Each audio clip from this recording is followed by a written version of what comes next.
anak-anak siang. Firman Tuhan dalam 1 Tesalonika 5 mengatakan bahwa sebagai anak-anak Tuhan, kita adalah anak-anak siang, yakni anak-anak terang. Kita bukanlah orang-orang malam atau orang-orang kegelapan. Mari kita baca 1 Tesalonika 5 ayat 1 sampai 11. Tetapi tentang zaman dan masa, saudara-saudara, tidak perlu dituliskan kepadamu. Karena kamu sendiri tahu benar-benar bahwa hari Tuhan datang seperti pencuri pada malam. Apabila mereka mengatakan semuanya damai dan aman, maka tiba-tiba mereka ditimpa oleh kebinasaan. Seperti seorang perempuan yang hamil ditimpa oleh sakit bersalin, mereka pasti tidak akan luput. Tetapi kamu, saudara-saudara, kamu tidak hidup di dalam kegelapan, sehingga hari itu tiba-tiba mendatangi kamu seperti pencuri. Karena kamu semua adalah anak-anak terang dan anak-anak siang. Kita bukanlah orang-orang malam atau orang-orang kegelapan. Sebab itu baiklah jangan kita tidur seperti orang-orang lain, tetapi berjaga-jaga dan sadar. Sebab mereka yang tidur, tidur waktu malam, dan mereka yang mabuk, mabuk waktu malam. Tetapi kita yang adalah orang-orang siang, baiklah kita sadar, berbaju jirahkan iman dan kasih, dan berketopongkan pengharapan keselamatan. Karena Allah tidak menetapkan kita untuk ditimpa murka, tetapi untuk beroleh keselamatan oleh Yesus Kristus Tuhan kita, yang sudah mati untuk kita, supaya entah kita berjaga-jaga, entah kita tidur, kita hidup bersama-sama dengan Dia. Karena itu nasihatilah seorang akan yang lain, dan saling membangunlah kamu, seperti yang memang kamu lakukan.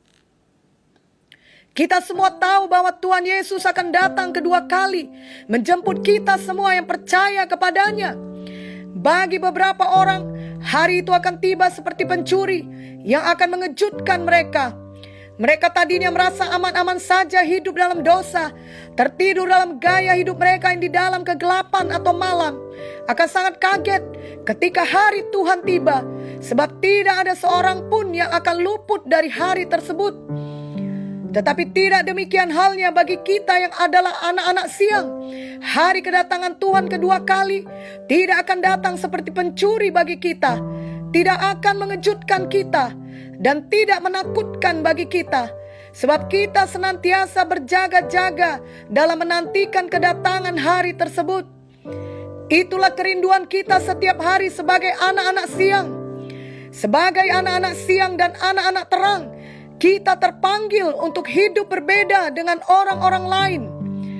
Roma 12 ayat 2 jelas berkata, janganlah kamu menjadi serupa dengan dunia ini, tetapi berubahlah oleh pembaharuan budimu, sehingga kamu dapat membedakan manakah kehendak Allah, apa yang baik, yang berkenan kepada Allah, dan yang sempurna. Anak-anak siang berarti kita selalu sadar, kita selalu ingat, kita selalu bersiap untuk kedatangan Tuhan kedua kali. Kita tidak sama dengan orang-orang lain di dunia ini yang tidak peduli, tidak ingat, tidak sadar akan semakin dekatnya hari kedatangan Tuhan. Namun kita justru mengantisipasi kedatangan Tuhan tersebut dengan segenap hati kita. Itu sebabnya setiap hari kita berbaju jirahkan iman dan kasih, berketopongkan pengharapan keselamatan, seperti yang dikatakan firman Tuhan. Dengan banyaknya berita yang beredar saat ini di masa pandemi COVID-19, atau di beberapa daerah sudah memasuki keadaan yang disebut banyak orang dengan new normal, maupun masa transisi atau post pandemi, sangat mudah untuk kehilangan iman dan menjalani saja kehidupan apa adanya. Sebab begitu banyak hal yang masih tidak jelas, dan tidak ada jaminannya apakah semua akan bertambah baik. Namun bagi kita anak-anak siang, kita tidak akan mau kehilangan iman.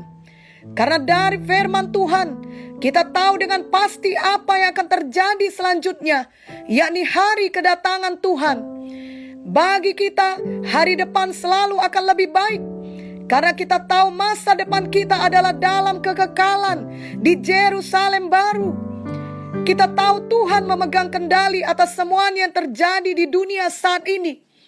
Kita tahu apa yang dijanjikan Tuhan pasti Ia genapi.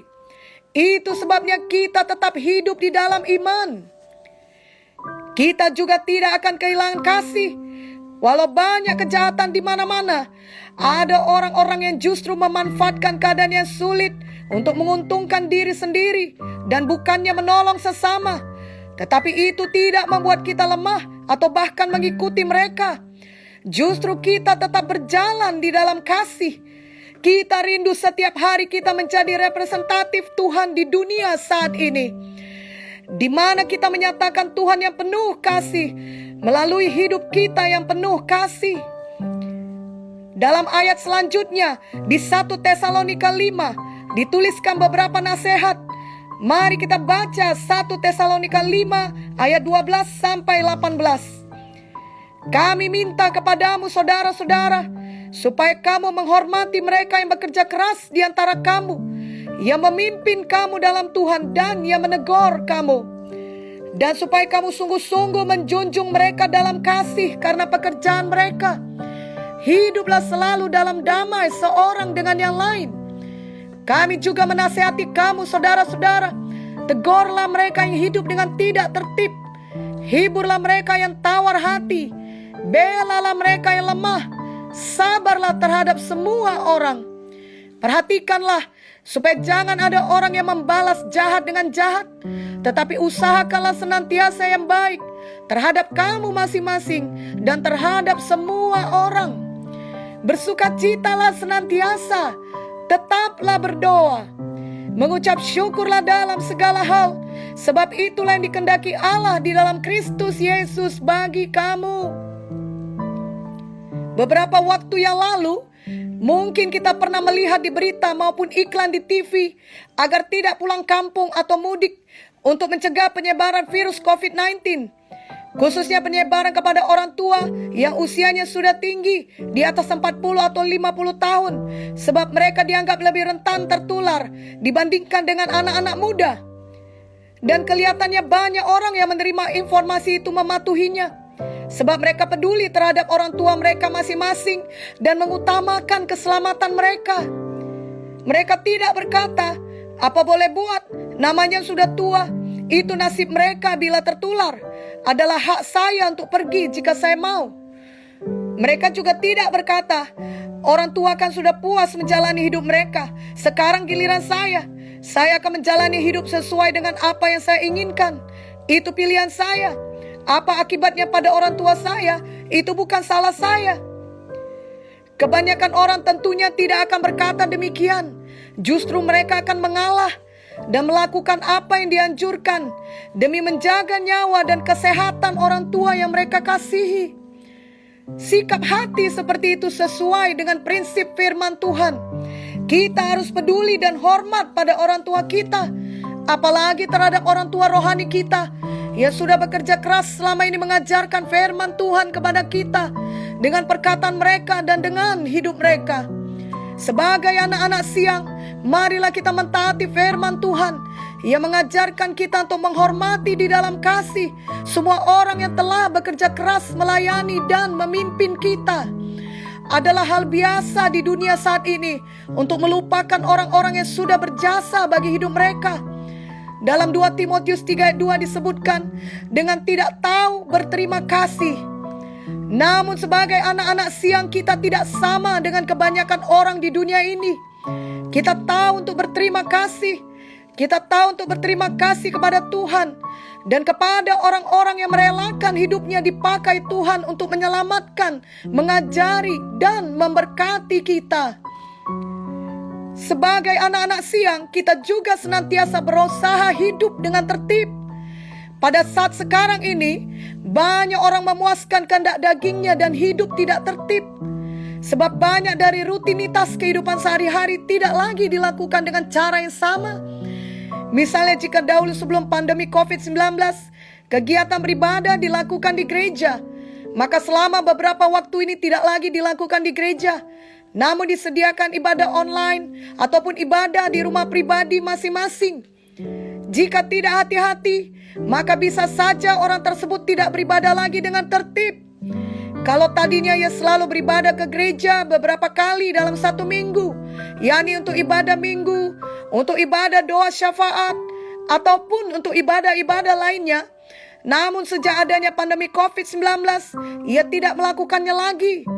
Sebenarnya hal seperti itu tidak perlu terjadi bagi kita, sebab sebagai anak-anak siang, kita dapat mengalahkan kedagingan kita, termasuk kemalasan untuk hidup tidak tertib, dengan pertolongan Roh Kudus. Kita dapat mendisiplin diri kita untuk tertib beribadah walau dari rumah. Karena kita tahu sebagai anak-anak Tuhan, kita semua dapat bersekutu dengan Tuhan dan beribadah kepada Tuhan di mana saja dan kapan saja. Itu hanya salah satu contoh dalam kehidupan kita. Ada hal lainnya dalam hidup pribadi kita sehari-hari, di mana kita perlu terus bertumbuh, mendisiplin diri kita untuk hidup dengan tertib atau teratur. Semua itu adalah pilihan kita. Bukan harus ada orang yang memaksa kita untuk tertib, barulah kita mau hidup tertib. Roh Kudus kiranya menolong kita setiap hari dalam hal ini. Di saat sekarang ini, juga ada banyak orang yang tawar hati. Mungkin mereka kehilangan keluarga mereka karena pandemi COVID-19, atau kehilangan pekerjaan mereka, ataupun mengalami dampak negatif yang sangat besar dibandingkan dengan kita. Marilah sebagai anak-anak siang kita menghibur mereka. Janganlah kita tidak peduli akan mereka, apalagi menghakimi mereka dengan mengatakan penderitaan yang mereka alami adalah akibat dosa mereka. Itu bukan hal yang benar untuk dilakukan sebagai anak-anak siang. Namun kita perlu mendoakan mereka, mengingatkan mereka akan kasih setia Tuhan, sehingga mereka beroleh pengharapan. Di dunia ini kita mengakui bahwa umumnya wanita lebih lemah dari pria. Dan seharusnya pria yang baik akan melindungi wanita yang ditaruhkan Tuhan dalam hidupnya. Apakah itu ibunya, saudara perempuannya, atau kalau ia sudah berkeluarga, tentunya ditambah dengan istrinya dan anak-anak perempuannya. Prinsip hidup seperti itu adalah seturut dengan firman Tuhan. Di sekitar kita juga selalu ada orang yang lebih lemah dari kita. Tuhan mau kita sungguh-sungguh membela mereka dengan apa yang bisa kita lakukan. Apalagi jika mereka sudah langsung meminta tolong kepada kita, janganlah kita mengabaikan mereka. Ingatlah Tuhan memberkati kita untuk dapat memberkati orang lain lagi.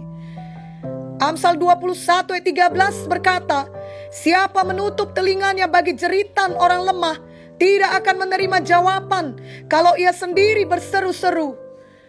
Dan kita tahu bahwa banyak orang lemah datang dari golongan janda dan yatim piatu. Mereka tidak mempunyai orang untuk membela mereka. Jika Tuhan membuka kesempatan bagi kita untuk membela mereka, marilah kita melakukannya. Yakobus 1 ayat 27 berkata, ibadah yang murni dan yang tak bercacat di hadapan Allah Bapa kita ialah mengunjungi yatim piatu dan janda-janda dalam kesusahan mereka dan menjaga supaya dirinya sendiri tidak dicemarkan oleh dunia. Ada ungkapan yang mengatakan mata ganti mata, namun Tuhan Yesus mengajarkan kita untuk mengalahkan kejahatan dengan kebaikan. Sebagai anak-anak siang, kita terpanggil untuk tidak membalas kejahatan dengan kejahatan, namun kita sabar terhadap semua orang. Bagi kebanyakan orang di dunia ini adalah kebodohan bila tidak membalas kejahatan, dan adalah normal bila membalas kejahatan. Mereka berpendapat demikian sebab mereka tidak mau ditindas dan merasa perlu menyatakan keadaan yang sebenarnya. Namun firman Tuhan dalam Roma 12 mengatakan hal yang berbeda. Mari kita baca Roma 12 ayat 17 sampai 19. Janganlah membalas kejahatan dengan kejahatan. Lakukanlah apa yang baik bagi semua orang. Sedapat-dapatnya kalau hal itu bergantung padamu, hiduplah dalam perdamaian dengan semua orang. Saudara-saudaraku yang kekasih, janganlah kamu sendiri menuntut pembalasan, tapi berilah tempat kepada murka Allah. Sebab ada tertulis, pembalasan itu adalah hakku. Akulah yang akan menuntut pembalasan, firman Tuhan. Kita dapat sabar saat ini, walau di tengah ketidakadilan, atau kesulitan besar yang kita alami akibat perlakuan orang-orang yang jahat kepada kita. Karena sebagai anak-anak siang yang senantiasa berjaga-jaga menantikan kedatangan Tuhan kedua kali, kita tahu dengan jelas bahwa kelak di Yerusalem baru, hal seperti itu tidak akan dapat terjadi lagi. Tidak akan ada kejahatan lagi, tidak akan ada ketidakadilan lagi, dan kita sabar menantikan waktu itu tiba. Kita tahu semua perlakuan yang tidak baik saat ini kita alami, tidak ada yang melebihi kesanggupan kita. 1 Korintus 10 ayat 13 berkata, pencobaan-pencobaan yang kamu alami ialah pencobaan-pencobaan biasa yang tidak melebihi kekuatan manusia. Sebab Allah setia, dan karena itu Ia tidak akan membiarkan kamu dicobai melampaui kekuatanmu. Pada waktu kamu dicobai, Ia akan memberikan kepadamu jalan keluar, sehingga kamu dapat menanggungnya. Benarlah bahwa akan ada saat dan situasi di mana semuanya sangat buruk, dan sepertinya kita diikat dari segala arah, sehingga mustahil rasanya untuk bersuka cita. Namun firman Tuhan jelas mengatakan, bersukacitalah senantiasa. Tuhan selalu memberikan firman-Nya untuk kebaikan kita. Kita bukan bersuka cita karena keadaan buruk tersebut. Misalnya ketika kita sakit, kita bersuka cita karena sakit. Bukanlah demikian maksudnya. Tetapi kita bersuka cita dalam Tuhan walau kita sedang sakit, karena kita tahu Tuhan tidak pernah meninggalkan kita. Filipi 4 ayat 4 berkata, bersukacitalah senantiasa dalam Tuhan. Sekali lagi kukatakan, bersukacitalah. Emosi kita saat itu mungkin tidak langsung ikut bersukacita, tetapi sikap hati kita adalah, saya mau tetap bersukacita. Roh Kudus menolong saya untuk bersukacita di saat sulit sekarang ini. Dan kita perlu belajar untuk membawa semua situasi buruk dan kesulitan kita menjadi topik doa kita. Firman Tuhan tadi jelas menasehatkan kita untuk tetap berdoa. Kita mendekat kepada Tuhan karena memang hanya Tuhan yang dapat menolong kita dalam segala situasi yang kita hadapi. Ada istilah yang kita dengar akhir-akhir ini, yakni untuk berdamai dengan COVID-19. Yang dimaksudkan bahwa virus corona atau COVID-19 ini tidak akan pernah hilang dari kehidupan di dunia, sehingga perlu belajar hidup berdampingan dengan COVID-19. Secara rohani, kita juga mengerti bahwa pekerjaan setan yang adalah musuh kita tidak akan pernah hilang selama kita hidup di dunia ini. Setan akan selalu mau mencuri, membunuh, dan membinasakan kita. Setan akan tetap mengusahakan segala cara untuk menipu dan mengganggu kita. Walau kita berdamai dengan kenyataan bahwa selama di dunia ini kita akan tetap mengalami semua serangan setan tersebut, tapi kita tidak akan pernah berdamai dengan setan. Kita akan tetap menolak segala tipu dayanya di dalam nama Yesus. Kita akan tetap berdoa, memohon kuasa Tuhan untuk menolong kita hari demi hari. Kita akan tetap berdoa untuk mujizat Tuhan. Amin. Dan hal terakhir, hari ini untuk kita pelajari dan praktekkan sebagai anak-anak siang adalah kita perlu selalu mengucap syukur dalam segala hal. Di saat semua hal baik, mudah untuk mengucap syukur. Tetapi kita perlu belajar untuk mengucap syukur dalam segala hal, termasuk yang kelihatannya saat itu tidak baik dan kita tidak mengerti kenapa Tuhan izinkan terjadi. Namun kita percaya suatu saat kelak itu dapat mendatangkan kebaikan bagi kita. Itu sebabnya kita dapat tetap mengucap syukur, mengetahui Tuhan kita memegang kendali atas hidup kita. Kita perlu belajar untuk merasa puas dengan Tuhan, sehingga kita dapat bersyukur dalam segala hal. Paulus mengajarkan hal ini. Mari kita baca suratnya dalam Filipi 4 ayat 11 sampai 13. Kukatakan ini bukanlah karena kekurangan, sebab aku telah belajar mencukupkan diri dalam segala keadaan.